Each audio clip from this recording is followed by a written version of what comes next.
Are you ready to deep dive into real, unfiltered conversations?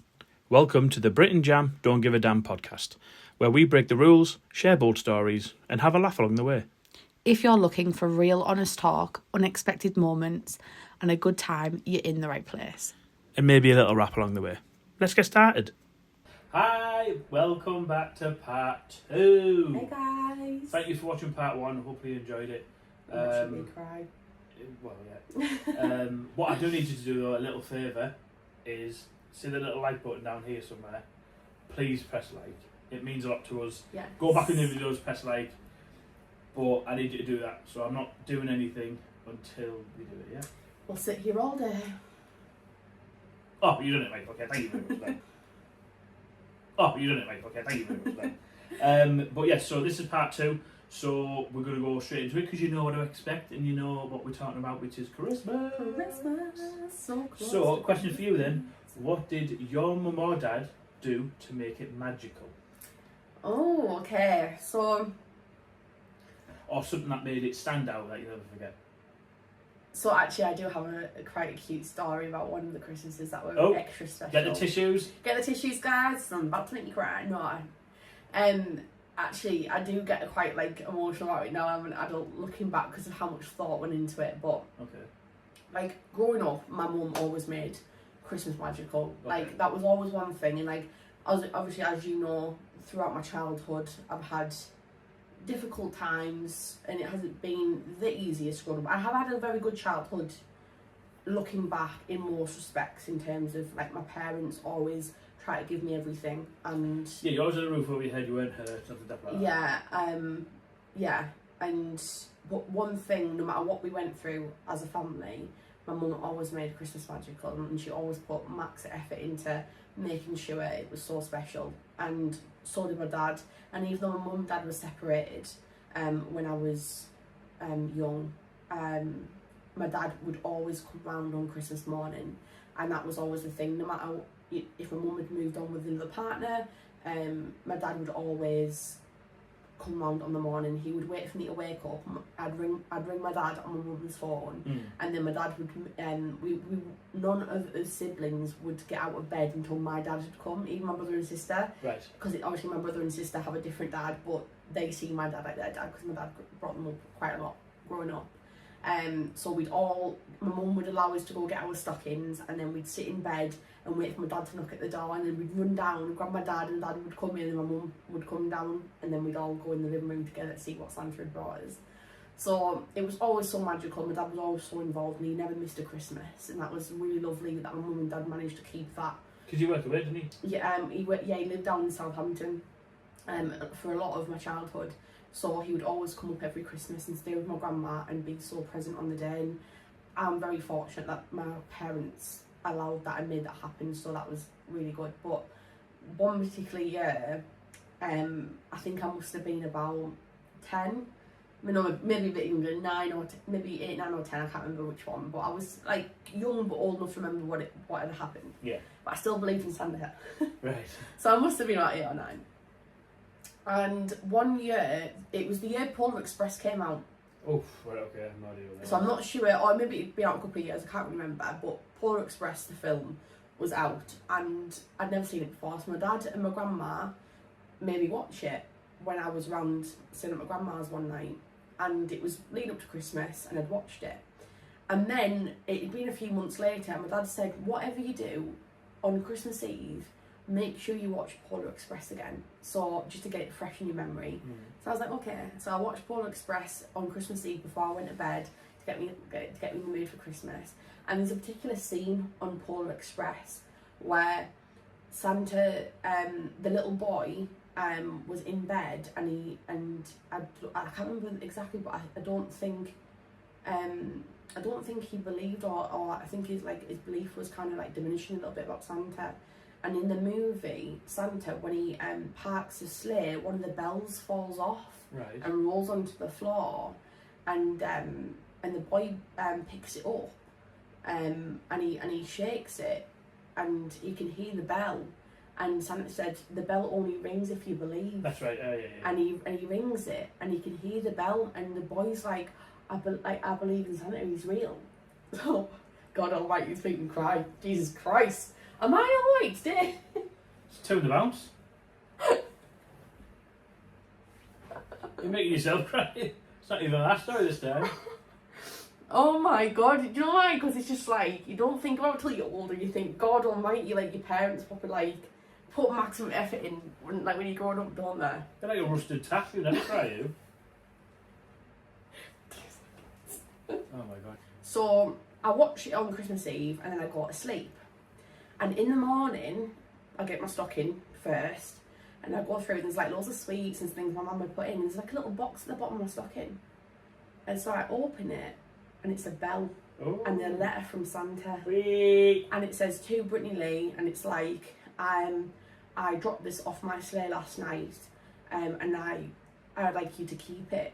And if it rings, it means you believe. And I rang it, and it rang, and I was like, Dad, look, it's ringing. And he went, that's because you believe. And he read it, and he was like, Santa's give that bell to you. That was off Rudolph. And I felt so special because I thought I had the bell off Santa's sleigh, like off Rudolph. And I was like, oh my God, like no other child has that. And I kept it for years. I can't remember where it's gone now. I wish I'd kept that, but I can't remember what happened to it. I must have got lost. I'm like, because we've moved house 1,000 times. In case you don't believe anymore. Yeah, but what a lovely idea. So if you're a parent watching, that is a great idea for your child.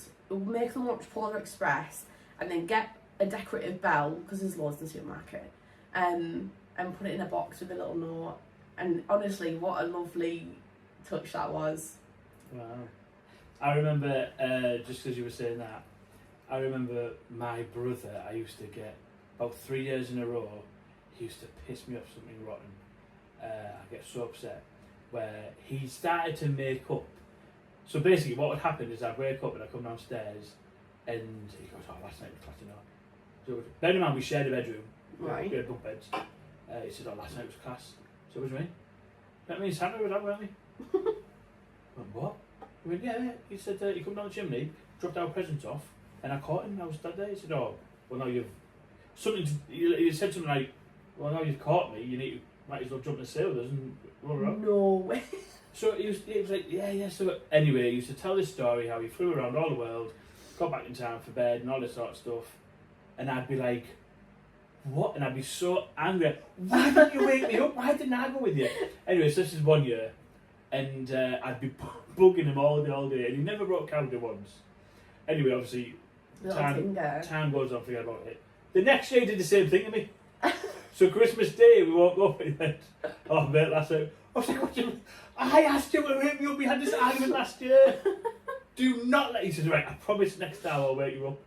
So obviously the same rigmarole went out. I'm like, Mum, Phil's been out with Santa Claus, he didn't take me with him. Like, really pissed off. I'd be fuming if my sibling did that to me. He me. did it the year after again. Evil I went, Phil. oh, listen, this is, you're joking now, I don't believe it. Yeah. And then I think you stopped after that. But that is evil. Pissed me off. I was so gullible. Oh my God, that's so funny. But I do remember... yeah, what did your mum do to make it magical? Well, like I say, I think I touched on in the first video that it wasn't really... I don't think there was anything that my mum... There was nothing a standout moment, if that makes sense, or anything like that, because it was very traditional. Every year was the same thing. Yeah. So we would have midnight mass. So we'd obviously, we were Catholic, we'd go to church around our corner, come home, and then we'd wake up. Christmas Day would be the same. We'd wake up with our mum, open the presents, yeah. We'd love it. And then, I tell you what, so once again, not like one Christmas that stood out, but traditional, was when she decorated the front room, and she'd have the tinsel going the old crisscross. school. You know, like the silky looking one. Yeah. Not paper. It was like yeah, so she used to go all out on making it Christmas. We used to have the tiniest little tree. I think 1 year we had a normal tree. We used to move we had like a 3-piece, a 1 and a 1. We used to move the 1 and put that in the corner until I think we got older. Then she just had like a little one on the table type of thing. Well, she used to go all out making sure that we had like decorative Christmas, like welcoming that sort of thing. I think New Year's, we used to just stand in front of the TV. I don't know. New Year's wasn't really a big thing for us, but that was pretty much about it. But I do remember one year when this was the time where I think I was getting to the age where I didn't believe him anymore. Right. Like, didn't believe in Santa Claus anymore. And we went to midnight mass, and there was only us three in the house. But I heard movement in our bedroom upstairs. I was like, what's that? My mum couldn't hear anything, so I was like, so Phil, do you that? He was like, yeah. Well, should we have a look? And Mum was like, no, don't have a look, nothing's there, don't worry about it. So it must have been our granddad or something, because we didn't hear anyone. But then again, we went to midnight mass, and when we come back, the presents were there. So he would have just let himself in if it was our granddad. But I don't know, our granddad doing that at midnight. The only time that would have happened if he brought my nana to midnight mass at the same time. So you used to go to church at midnight? It was called. It's still doing it nowadays. Midnight mass is called. Yeah. It's quite late, isn't it? Well, it's called What's the It's just a normal. It's just a normal sermon. It's just normal whatever. But obviously, because it's that day, they're welcoming Jesus Christ to say happy birthday. Oh. Because obviously he was born on Christmas Day. So that's the significance behind, not the fact it's Christmas. Right. Okay. Because Christmas, in the eyes of society, Christmas is a commercialised thing. Yeah, it's nothing to do with what it used to be for. Back So that's why you would celebrate Jesus' birthday as opposed to celebrate Christmas. But they called it midnight mass. So we go to midnight mass only on Christmas Eve. And then when you get home, my mum would like, let us open one present each. Right. Not the main one, because we were too excited. A little side present, which would either be socks, slippers, dressing gown, normal stuff. Until our main present, which we knew what it was in the morning. Because our mum wouldn't know it against N64, we have to tell her what it is. Yeah. And then, but yeah, so obviously, without making you upset, we used to stop seeing our dad out. Well, I stopped seeing our dad when I was 12-year-old. Yeah. But Christmas, I can't really remember anything outstanding that our dad did. We used to ask for certain things, but I don't think he got us them. I tell a lie. I think there was a year where we wanted a Game Boy. So he bought us both a Game Boy. Phil had... what game? I think Phil had Zelda. Right, okay. And it was such an interactive game. It was brilliant. And he got me Jurassic World. And it was probably the worst game in the world. So Phil was having so much fun with Zelda. I was so pissed off with my game that I didn't want to play it. I wanted to play his game. So I used to have to beg and plead that I would play his game when he finished. Yeah, Zelda Link's Awakening. It was a brilliant game. So I think he might have bought us a Game Boy one year, but once So what age did you stop seeing your dad at Christmas? So I remember what happened was not very Christmassy story for me to tell you. Or do you want me to save it? We can tell it. Right, okay. So how I stopped seeing my dad was because he was living with another woman at the time. Obviously, my mum and dad separated when I was 6 months old. So when he would see us, like not through the course, he just had normal visitation rights, but he would often forget my birthday, Phil's birthday. He would just forget to see us. Usually never pick us up on a Saturday 1 till 5. That was his time. Saturday 1 till 5. That was it. But sometimes you forget. So me and Phil would be waiting at the window for every car coming down the road, and it wasn't him. So then we'd end up getting upset and crying. But then the next week he's our hero again. You know, like a dog doesn't forget. We were like that basically. Just happy to see him. Yeah. So like our mum was always the bad parent, and our dad was always the hero. Bearing in mind he only saw us 4 hours a week if he could be bothered. Yeah. And at the time his partner was saying, you need to go get your kids, you keep forgetting. Oh, okay. So we'd only the day we would spend with our dad would be going shopping for his partner's family, and then he'd sit us down watching Nightmare on Elm Street, Freddy Krueger when I was 8-year-old, or Terminator. And we got to the point where, because Phil was becoming a teenager, he wanted to go down to town with his friends. And then I was seeing him on my own, and I was just bored. There was just nothing to do. So when he dropped us off at the shops, he'd used to get them little packs of toys for £1. Like army figurines or a little bull or whatever. Back then you could get so much free money. So we'd say, oh Dad, how come you only giving us £1? Like, I can't get sweets in a toy. I can only get a toy or sweets separately. He's like, I can't afford it. As he's putting £20 in the lottery. Every single week. We go, Dad, you're putting £20 in the lottery? Yeah, but that's for the lottery, that's not for you. Right, okay. So, but you said you can't afford £1 for us, but you're putting £20, which back then was a lot. I was going to say £20 back then. It's probably worth 70, 80 quid nowadays money. Wow. At the lottery every week. And he said, I can't afford it, so like, that's a bit weird. Anyway, so as I'm getting older, I'm 11, 12 at this point, Phil's not seen him anymore because he's gone out with his friends to the weekend. Our dad's bought his own house in a terrace street, and he's took me around the house and it's bare empty. He's just obviously moved in, but I didn't know what that meant as a kid. I was like, oh, this is your house? He's like, yeah. I was like, oh, what about this one? Just because, I want it. Not realising that they were going through a separation at the time. I didn't realise. So when he's like, oh, why don't you come stay around more often? Like, just come through the week and we'll watch TV and I'll make like sausage and chips and stuff like that. But he didn't really know how to cook either. Right. So I was like, oh, right, okay. I said, oh, bring Phil. He's like, no, don't bring Phil. He doesn't see me. Just me and you. I was like, well, I can't do that, Phil. Nah, just forget about him. So I felt like he was playing me off against Phil because Phil didn't want to see him anymore. Don't tell your mum anything, don't tell your mum anything. I was like, oh, okay. So I went home and told her mum straight away.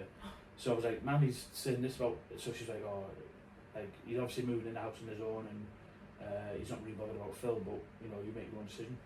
So I went upstairs that day, I wrote a note that said, like, our relationship is not growing. I've become very sensible at that age. And I said, like, you're not really a father, you don't do father things, you keep forgetting certain things. Like, there's just no point in seeing each other, I just don't see the point. Phil doesn't see you anymore. So he went in this. So when I handed him the note, I don't know if he could read properly though, because back then if you were deaf, some people would say you were deaf and dumb, which meant you were, because you didn't have very much of an education being deaf, because they didn't cater for what they do nowadays, which is brilliant. But back then you were just like, oh, there's something wrong with you, we'll just ignore you, type of thing. Yeah. So a lot of deaf people couldn't read back then, if they were born deaf, which my dad was. And so I give him this note. Anyway, he read it for a couple of minutes. But I remember I stood there with a pack of matches. I wanted to burn it in front of him. I don't know what significance it meant. Maybe it meant like our relationship's over or what, I don't know.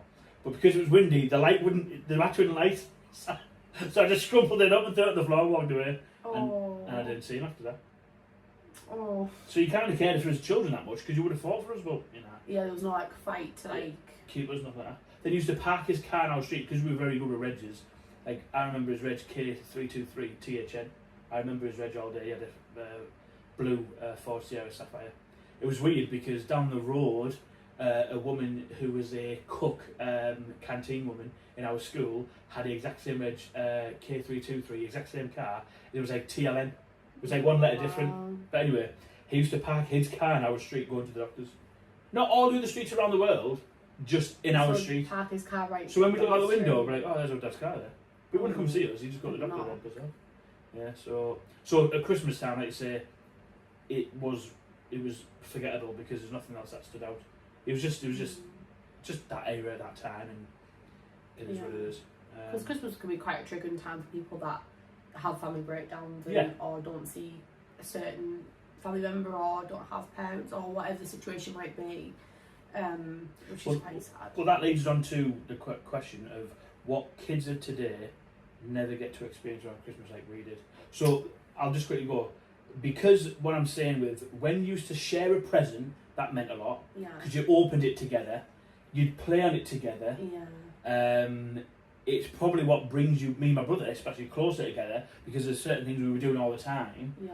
Whereas the kids nowadays are in separate bedrooms doing separate things. Yeah. So I just don't think kids will experience that what true family time means. Yeah. They will when they get older, but now true family time, what it means to share things and to understand the value of money, of what certain things cost. Like, once again, you'll see kids nowadays with a £500-600 bag and just throw it at the floor like it's nothing. Yeah, the value of money has gone down. Oh my god, I wouldn't throw a paper hat on the floor and treat it with disrespect, because you were so grateful for what you had back then. Yeah. Nowadays, it's like money goes to trees for certain families. Yeah, definitely. I just think the whole, like we already touched on, like the old school decorations, the tinsel on the tree, the multicoloured lights, because everything now is so like picturesque, like Instagrammable, perfect. All silver and all that stuff, silver and white. It's got to be like Instagrammable. It's got to be like what's the word for it? Aesthetic. And materialistic, isn't it? Really? Yeah, and the pile's got to be massive, and it's got to look good for the Instagram picture. You hit the nail there. And it's all Instagram. It's sort of got to be perfectly placed and perfectly like arranged. Because because the Christmas that these people are doing isn't what they want, it's what they think you want to look at. Yeah. That's what Christmas is about. No. And I think that's why this past couple of years, like, we've brought back the multicoloured lights on the tree. 100%. The fun, like... It's nostalgic for us. Yeah, and and I've done my tree really fun these past couple of years and put, like, candy canes and, like, the things that you... That ornament your gran give you that I absolutely adore. Yeah, the snowman that lights up and does all of the snowflakes inside, it's multicoloured. That would be seen as not aesthetically pleasing because it's not, like, aesthetic. Well, it's about 10, 20 year old. When you walk in the living room, and because my grandma had this ornament that's probably about 10-year-old, but it's like the centre of our Christmas. We get it out and we know it's Christmas because we put it on and it lights up. And when you walk in the living room, it just looks cosy and it just looks Christmassy, like what Christmas should look like. Yeah, like having a grey tree, like a silver tree with white lights. All silver, or like, where's the Christmas in that? Yeah, that's not Christmas original. is about colourful. Yeah, like red. Santa you wouldn't see Santa come down the Christmas tree. What's the word? Bejazzled or whatever. Bejazzled. Yeah. Isn't? Oh, I was thinking about bejazzle. No. You know what I mean? Like all diamond diamonds, like this, a hippie. He's just a fat guy with a white beard and a red suit. Yeah. There's no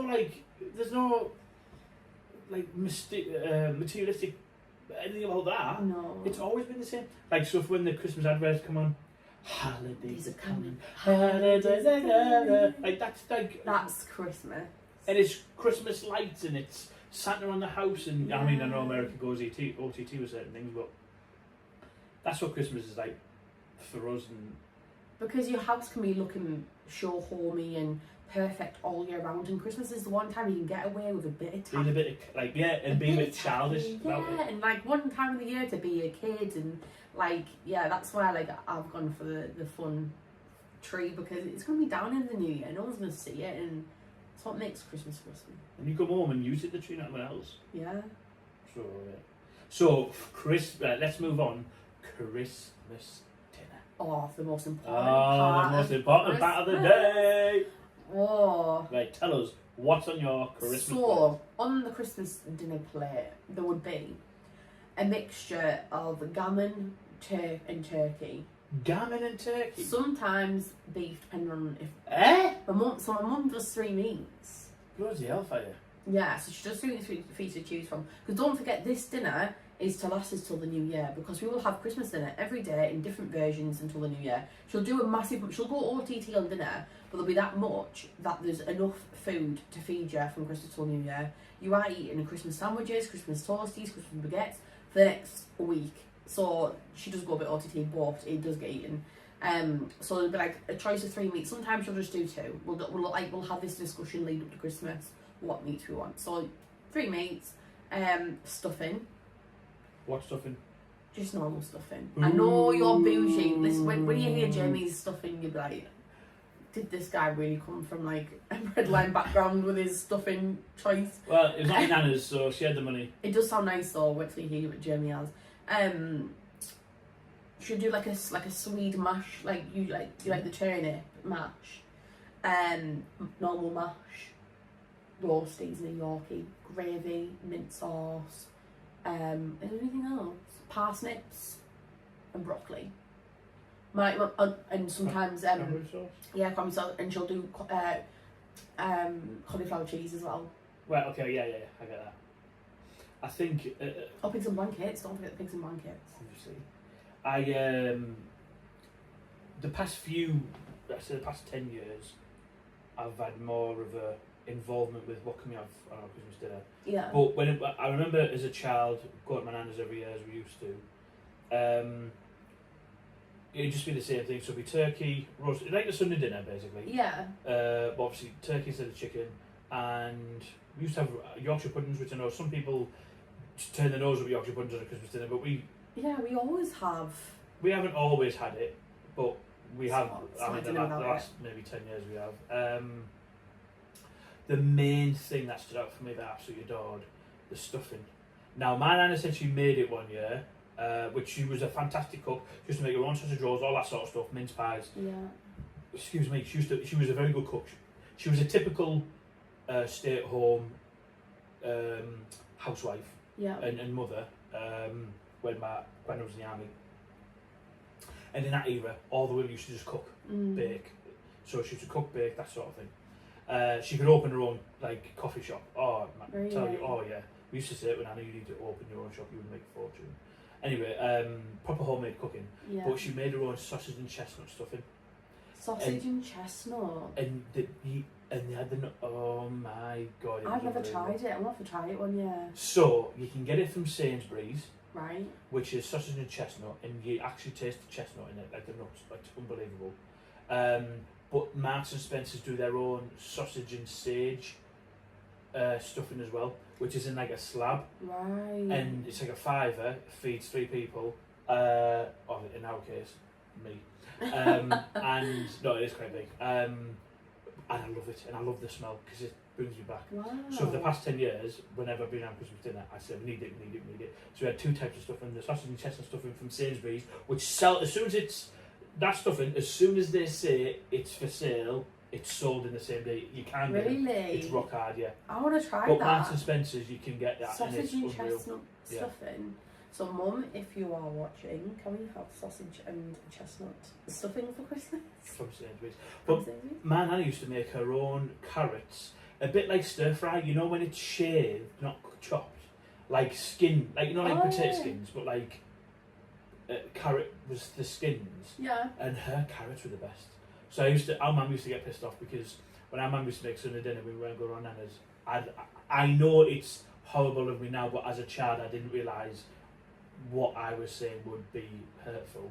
We used to go, oh, this dinner's nowhere near as good as nana's. I used to always play her off each other, not intentionally to be a dick, I was just a kid.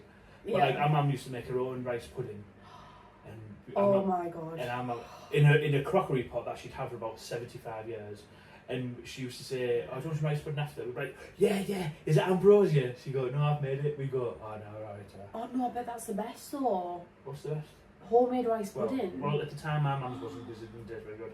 She used to just have to have it because, once again, our mum would make it in batches because it was cheaper than buying ambrosia. So we'd have it, but we'd be buzzing if the one time she bought ambrosia, we'd have it. But when we went to Nana's, Nana like, rice pudding, like, yeah. Oh, we didn't have to ask whose it was, ambrosia or not, because hers was the best. Oh, really? We just go, yeah. Oh. Mum was like, why are you asking that question? You know, so I understand it was a bit, so Mum, I do apologise, but I was a kid. I was a kid. The best. Like, my grandma growing up was the best cook. And my mum's a great cook as well, but nothing beats your grandma's dinners. And grandmas are just taught differently on how to cook. And I agree. There's some things that you can't replicate, and that is a grandma's dinner. My grandma's the same. Because nowadays, because both sexes are working, both partners are working, full-time jobs, they don't have that, oh, well, you know, the husband's out for the day, you can come cook with me, I'll show you how to do that. Yeah. Because they don't do that anymore, that's just not what life is about. That's why that era had the, you know, most amazing cooking, and the skills haven't transferred because they don't spend that time with each other anymore because this is not what they do.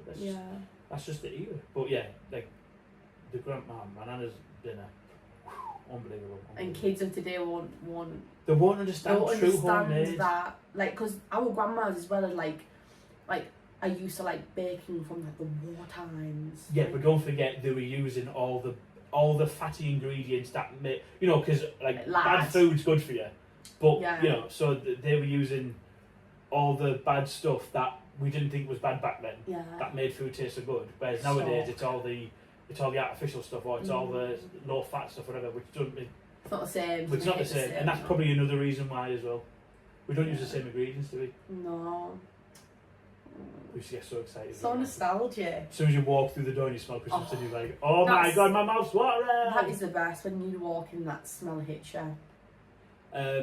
So around Christmas time with games and things like that, or certain things when you stopped believing in Christmas, were there any myths growing up or any games that you got taught the wrong rules to that you would go out and about that would be like, so for example, I used to think as a kid, no one told me this, but I used to think as a kid, when you were retired, you weren't allowed to work because the law says you're retired. I freaking wish. Yeah, so like for example, back then when you were 65, you're retired, you weren't allowed to work. That's you done, you've worked your whole life, you have to retire. So then when I'd walk in places like maybe charity shops and I'd see old people working. Why you? Yeah, and then I'd listen to the conversation and they're like, oh no, I'm retired now, I just do some work on the side. I'd go, if the police find out, they're going to arrest you, oh my God. Because back then, there was no, like when I was really young, 7, 8, 9, there was no credit card, might be credit card, there was no credit, nothing was monthly payments, everything was cash. Yeah. So when they were getting cash in hand, obviously to avoid the tax and whatnot, I was like, oh my God, they're illegally working because they're retired. Like, not realising, no, retired means second income. Yeah, but I used to think that if you retired and you were working, you were like a fella. That's hilarious. I bloody wish you were like banned from working at a certain age. I would love that. Yeah. So that's one myth that I don't think I used to think. I've got a few more, but you go. Any myths? I don't actually. Like for example, carrots to make you see in the dark. Yes, I believe that. Does that? Are you sure it's not actually true? Of course it's not. Why is there night vision goggles? Why aren't there people out there looking in the night? Of course I think, it's not true. yeah, I think they just say that to encourage you to eat carrots. Of course it is. Yeah, of course I think there's a certain thing in carrots that doesn't help your vision. Yes, but I promise you, it's nothing like to do your eye with health, but you can't see in the dark. Yeah. No, I got told that as a kid. I think my grandma told me that. Eat your carrots. So certain ones as well, if you sit too close to television, your eyes will go square. Yeah, that was one. Yeah. My mum used to say that. Don't sit too close, your eye will go square. Yeah. I used to get terrified. I actually genuinely believed that. I would be like, ooh, better sit back. I'm trying to think of always things think that I know that I got told that were absolute rubbish. If your face stays like that and the wind changes. Oh yeah. Yeah, if the wind changes and your face will stay like that. Yeah, because you're like, you know, you face kids. Yeah. If you keep pulling that face, if the wind changes, your face will stay like that. But my mum used to like scare me that. She'd be like, if you don't change your face and that wind changes direction, your face will stay like that. Scaring is play with kids. I mean, obviously, a true myth is don't stare at us and not blind you, because that generally can be true. Yeah, so it can that's actually. not really myth. But I'm trying to think what's the stuff that. Like obviously, you've got your like superstitions. My mum used to tell me that if you walk across 3 drains, it's bad luck. Yeah, and then if you spit the last drain, it cancels the luck, which is. And I still. Yeah, but superstition. And I know it's not true, and it's like a habit in my brain now. I have to jump up the thing. It's like walking under signs. Bad luck. Or ladders. Or ladders. So for example, all the people who work under ladders, all the people who I know, change the underground services, whether it be cables or whatever, what they're all bad luck. You know, it's like, but as a kid, though, you're just scared into believing it. Like you don't know. Mind you, smashing a mirror gives you 7 years bad luck. And I actually. That was a big one for me when I was a kid. And to be honest, I still get scared if I do smash a mirror. Yeah, well, I've smashed one once. I did actually like think, oh my God, that's me doing now. 7 years. But bad luck is fictitious. That doesn't exist. I know. So it's just things. But definitely, there's one here, and my mum will attest to this. So. I was really embarrassed when I used to go to school in secondary school, and you get to that age where on a break time people start playing cards or whatever. So we started playing Jacks, 2s and 8s. Yeah. I didn't know it was called Jacks, 2s and 8s. It was just called cards to me because that was the only one card game we played apart from Snap. So, but my mum would say, right, we play cards, Jacks, 2s and 8s, whatever. But our mum introduced an ace into the programme. So the 2s you picked up 2. Right. And obviously if you put, 4 2s down, you pick up 8. 8s you still miss a go. Yeah. Aces changed the suit, not the jacks. But if you put a jack down, you had to pick 7 up. So if my man had 2 jacks and I picked 7, we used to have to go through 3 decks of cards just to play one game. So we ended up having to shuffle them like 3 or 4 times because you had these jacks and picking 7 up. So we sat there like a fan of cards, like which one of these 28 should I pick? Do you just think that parents would make shit up? My just out of pure entertainment? No, because my mum is the way she is and misunderstands certain things, which, can be taken granted sometimes, I understand that. But other stuff, she just absolute guesses. Oh. That'll do today. Where does that come Oh, from? bless. But I'd go to school and I'd put a jack down and they go, what do you want to change it? I go, I'm not changing anything. You need to pick 7 up. So I'd get picked on because I'm like, what do you mean pick 7 up? What prison rules are you doing? A prison rule. So that was one game that I used to get. I thought I'm never playing Jack Who's Next with anybody That's ever again. so funny. Until I found out the rules. That's hilarious. But yeah, did you never grow up with certain rules and certain games? No, and you know what? I think because growing up, the only games I would play were like dominoes and things with my grandma, and my grandma wasn't so evil to give me the wrong rules. She actually taught me the proper way how to play stuff. Yeah. So that's the time I would play games when I was on my grandma's for the weekend when Dad was up from down south. So we would play dominoes. I think we played card games and stuff and like Snap. But yeah, I never got taught the wrong rules because my mum never really played any games with me growing up. Really? Like we never played games with my mum at mine. Never played games with you at yours or where? From like when I was when I wasn't at my grandma's and I was at our own house. At home, yeah. Like at home with my mum. Right. We never played like games as a family. What did you do? Just go and have a room? Well, obviously growing up I had horses. Oh. So I was down the stables quite a lot. So I had a very different childhood like to most kids. So like I had horses. So growing up I was just always down the stables from like 9 till like 9 at night. Or Christmas Day, like that was different, but I would go around my grandma's in the morning, see her, go back to mine for lunchtime, and then it was Christmas Day, Christmas dinner, and then my cousins would all be there, we'd have food, and then my mum and auntie would be like, right, go to the next room, kids, and go play. Fair so enough. it was like, yeah, you went on your own. Kids would be like heard not seen type of thing. Yeah. And we were kind of like ushered into the room so they could all, have a party and stuff. But we didn't really play games as a family growing up. I kind of had a bit of a different childhood. It was more outdoorsy, less console. Didn't play games growing up. I had Nintendo, but I didn't really play it too much. I was a very outdoorsy child growing up. Yeah, we were too. Like years we get. If we ever get a bike, once again we couldn't get a brand new bike, we had to get a second-hand bike. Yeah. We would obviously play on that. And yeah, there was, obviously with us being 2 boys, we wanted to just play. Yeah. So our granddad would maybe play with us, or while my nana and mum have a chat, or do cooking or baking or cleaning and tidying up, whatever it may be. These are the cards I'm talking about are just random times throughout the years. But yeah, I don't think we played too many games as a family ourselves. I think you do that more older than you do with kids, because kids are just like, they get bored too quick, and you can't play the same thing. Like, you couldn't play Scrabble with an 8 or 9-year-old, and Monopoly you couldn't do it, they don't know value of money. So it's a bit different that way. I think kids' games, they play with kids themselves. Yeah. And then adults will do separate things, But yeah. Well, I'll tell you what, one story I read the other day about. We were talking about sleep, weren't we? And we were saying, your body needs 8 hours sleep a day and all this. This is what the world tells you and all that sort of stuff. But there was a Russian scientist in the late 60s, early 70s, and he conducted an experiment. It was a controlled experiment where he went into a cave, and it was all like made from habitable to live in it, but there was no concept of time, no clocks, no nothing. He was in a lit room 24 hours a day. He turned the light off when he was tired, and he turned it back on when he wasn't, and whatever. But he didn't know anything. So he spent 6 months in the cave to experiment what time does to the mind and all that sort of stuff. And society says you have to have 8 hours of sleep a day.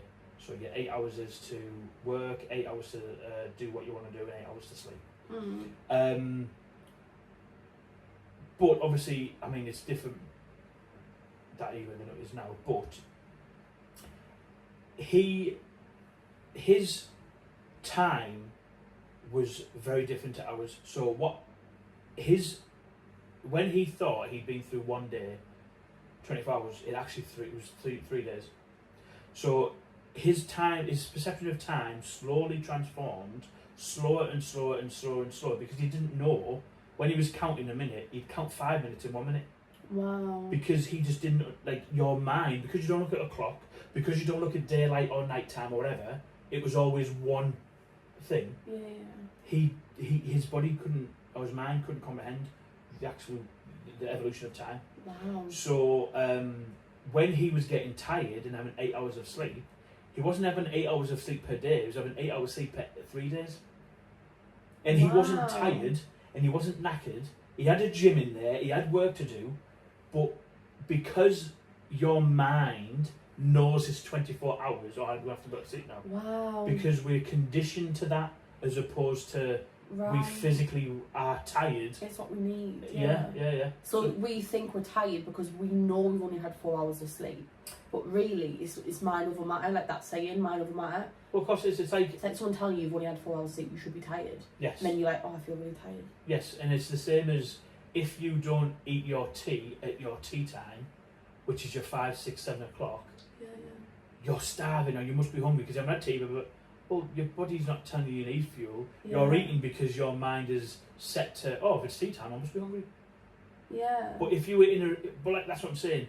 Him would only had, if he thinks he's had 8 hours sleep in one day, and it's actually 3 days, he's probably only had 5 meals in 3 days instead of 9 meals that he's supposed to. So do you think like we're really conditioned by like time and what people say that you should be doing at a certain Everybody's time? different. Everybody's different. So what your body needs for fuel, what I need for fuel, obviously I'm a much bigger person, I'm a man, all that sort of stuff, is completely different to what you need, but it's because you're out and about and you're seeing other people eat, oh, I must be hungry, it's dinner time. Yeah. So it's very different to when, you know, adverts, society, doctors, whatever say, you must have 3 meals, you must do that, breakfast is blah, blah, blah, blah. Well, do you know what? So do you know the nutritionist Nicola that I like keep in touch with and used?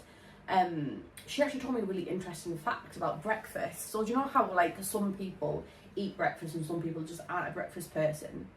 So she said that, like a bit similar to you, like in the sense of you should eat when you're hungry, not when you think you should be eating. Because sometimes you're telling yourself, oh, I should be hungry now, let's eat, and your body might not be needing to eat yet. And the same as, like, you know, your body might not be hungry from 5 o'clock, and that's fine, don't eat then. But you think that you should eat something, but like on the evening because it's tea time. So she said, listen to your body and only eat when you're hungry. And your body will tell you when it needs its fuel. And she said, you know where the idea of having like breakfast comes from? And I said no, and she said it was a Kellogg's advert. So in order to promote cornflakes back in the old days, Kellogg's had just brought out cornflakes and they wanted to market it and try and sell it as much as possible.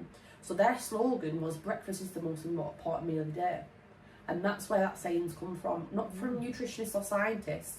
It came from Kellogg's advert, and they said breakfast is the most important meal of the day, and then a picture of cornflakes. And that's how they used to promote Kellogg's cornflakes. And then people from then believed that you should eat breakfast in order to start your metabolism, to get your fuel for the day, blah, blah. But people said that you should eat early to get your metabolism going.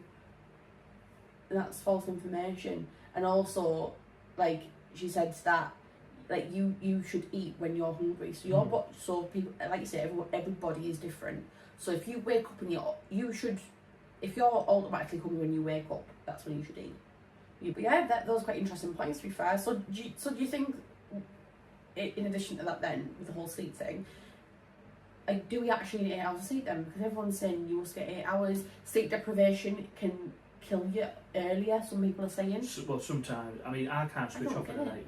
Sometimes I end up, I think last night I was asleep by 1, but you were asleep a little bit earlier than me. Yeah. But like, obviously when you get up for work and things like that, I don't know, it's weird. But then again, you know, I come home sometimes and I'll just be watching YouTube and I fall asleep in my chair. Yeah. So I just think, I don't know. I think it's the same with eating. Sleep when you're tired.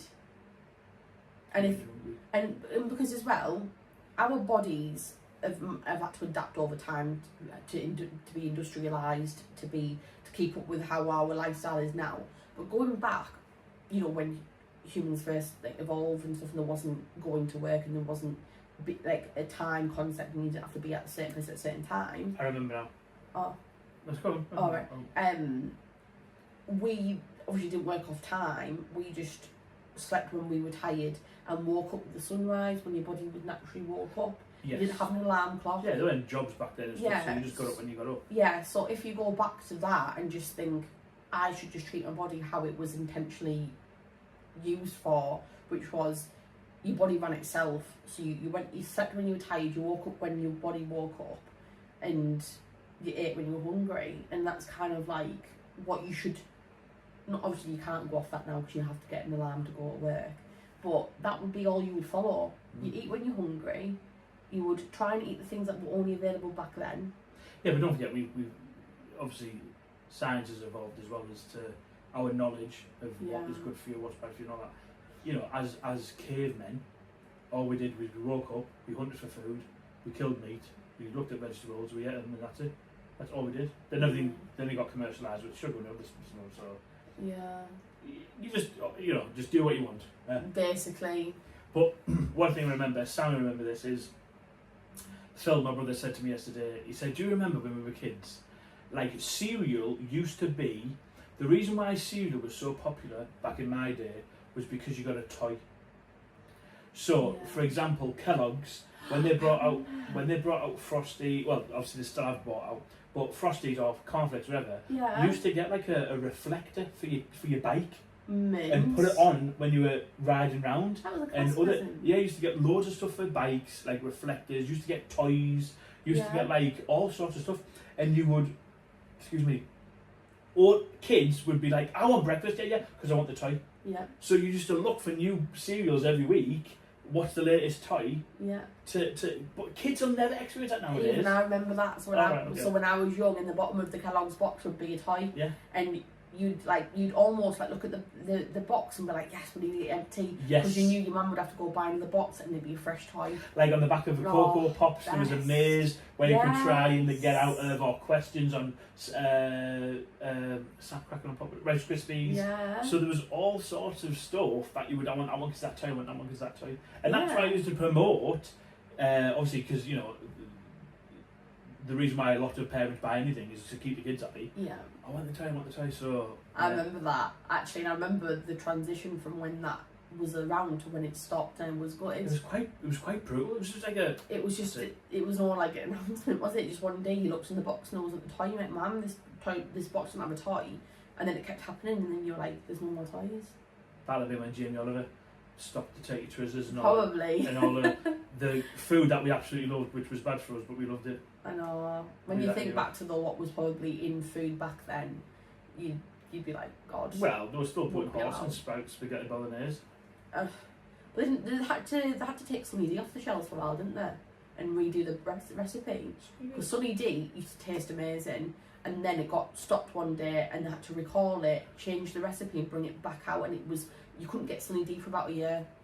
And there was an ingredient in it. It was like it might have been like a really bad A number or something. Right. It was something that was turning kids mental, and they had to take it out and redo one of the bits in the recipe. And when you then rebought it, it didn't taste the same. It was more watery. It used to be quite a thick, gloopy kind of syrupy type of drink, wasn't it? It was quite thick. It was thick orange. It was gloop. It was thirst quenching. It was like when you finished drinking, you were like, I need some more. Yeah. It'd leave that like aftertaste where I need more. Yeah. Almost like an addiction. Yeah. And then as soon as you got brought it back out, it was quite watery. It was quite sweet and a bit like. Yeah. Because you didn't used to have two flavours, Florida and California. Oh my God. It was like a reddy colour. Yeah, but that's the flavours were Florida and California. Yeah. Oh my God, yeah, definitely. The Florida was more darker. Yeah, it's like a dark orange / red colour, wasn't it? They were both absolutely unreal, and then that was like the kids' drink back then. That was like the Capri Sun of back then. It was. Sunny D, yeah. Sunny D, that's all people would drink. My sister. What did the D stand for? Drink. The D? Yeah. Sunny. Don't remember? No. Sunny Delight. Oh really? Yeah. Yeah, Sinead, she used to buy like the big bottle of it, and she'd just like chug it. You could chug it. You really could. And she used to like have one every day. Like she used to be obsessed with Sunny D. Not realising how bad it was for you. Oh man, Yeah. Especially me with eczema, flipping it. Oh yeah. Anyway, on that bombshell, On that note, it's nearly an hour long. Jeez, Whoa. this will be the longest podcast yet. That's right, to split it down into. Oh, imagine if we'd kept that rolling, we'd have been an hour and a half. Yeah, you'd have, Christ. But thank you everyone for watching another one, and have a lovely Christmas if we don't speak to you before then. Hopefully that took you down memory lane. By all means, hopefully it makes conversation strike up with anybody else you're watching it with, and by all means let us know what your favourite memory was, or anything I might have missed, or you know, certain things like that. Obviously there's a different era between me and Britt, but it's nice to hear what she has as a memory of her Christmas and vice versa, and Yeah. that sort of thing. But I think we can both agree that going from when you didn't have as much, you spent more time with the family, from my era, and when we went into your era, because you got your mobiles and everyone's on the phone in the faces, Yeah. it dilutes the time spent with family. And when you get older, you understand, bugger, I wish I didn't have my face on my phone. Or, yeah, it was, honestly, it was simple times. The era we live in now, flipping heck, the drama every single day with all sorts of stuff, the news, the amount of everything that goes on is like, I bet the people who are in their 80s, 90s now are thinking, thank God I've got much to live. Yeah, thank God I'm not growing up just now. And then you hear a lot of parents say that. I worry for my kids now growing up, and thank God I wasn't born now. And a lot of people are thankful that they're not born this year, and it makes me sad for the kids that are growing up, like my niece and my nephew, that, you know, what's the world... Them so much more. Yeah, what's the world going to be like in another 10, 20 years' time when, you know, they're having kids.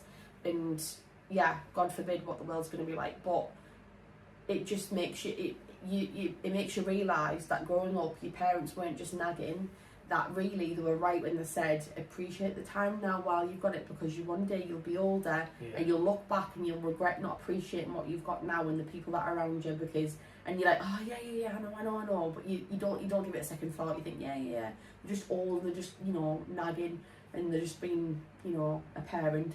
And then when you get to a certain age, you think, I should listen to my parents, but you're never going to, because you're a child and you think you've got your whole life ahead. You have no concept of time. You don't realise time is going to fly. You think a year takes 10 years. Time seems to go for like a long time when you're little, and it seems like it takes forever to get to Christmas. It takes forever to get to your birthday. You feel like you've been waiting ages, and then all of a sudden, as you get older, no sooner is it next Christmas, no sooner are you a year older, and you think, will time slow down?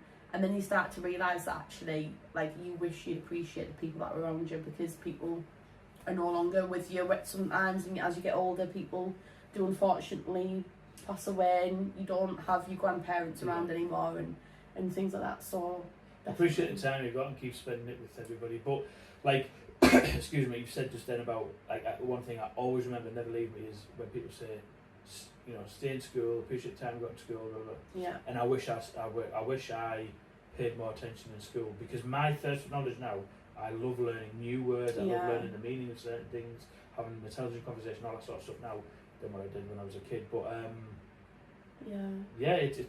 it's crazy, but that's the world we live in, I'm afraid, and all we can do is do our best. Yeah. But have a lovely Christmas, guys. Have a good time with your loved ones.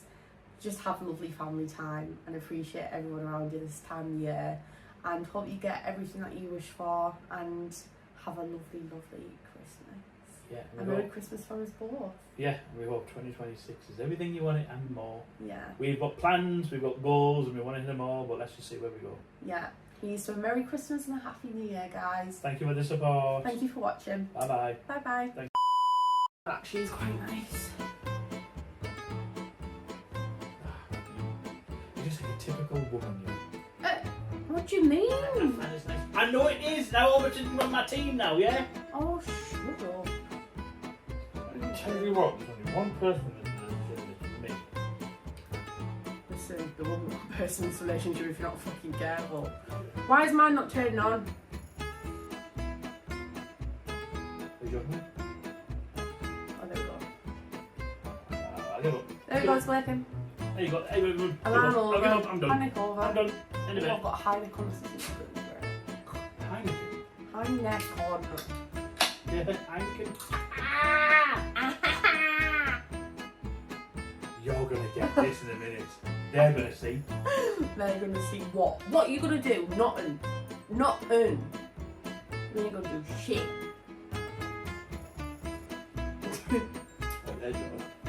You can fuck off.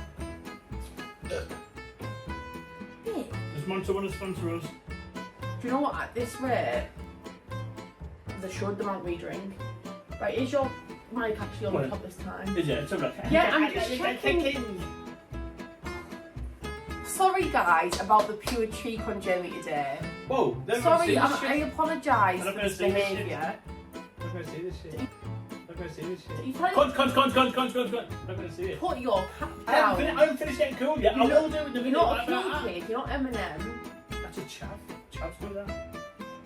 No, you're about to mug somebody. Oh, you've got 20 pence, man. I actually just got the ick there. That's what chavs do. Don't ever do that again. You wearing that is giving me the icky little chav. Excuse me, this was actually quite an expensive tracksuit, I'll have you know. The absolute audacity.